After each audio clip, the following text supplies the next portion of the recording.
Well, Brazil is one country that has long prided itself on its racial democracy.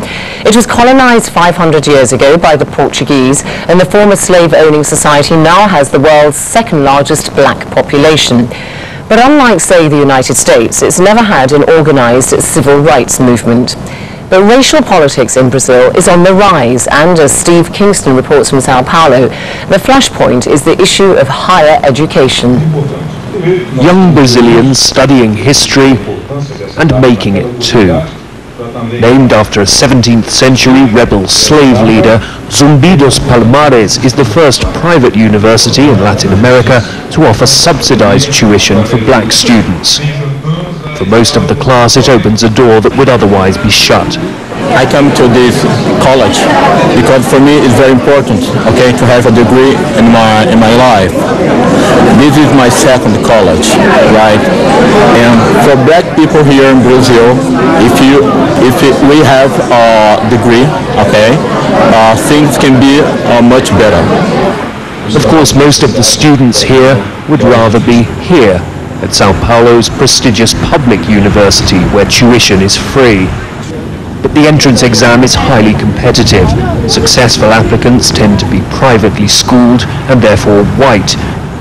Most of the black faces belong to cleaners, and here the man who books the taxis. So far, the university has resisted pressure to introduce racial quotas.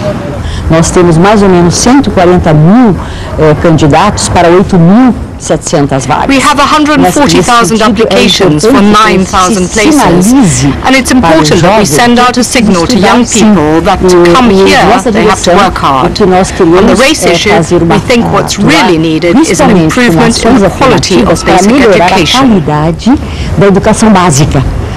The country's left-wing president has said the state should not be neutral on the question of race. We are formulating a policy which we hope will lead to a new law setting quotas in our universities. We haven't yet defined the exact format, partly because the racial dynamic varies across the country. In the absence of a formal policy announcement, Brazilians are themselves pressing for change.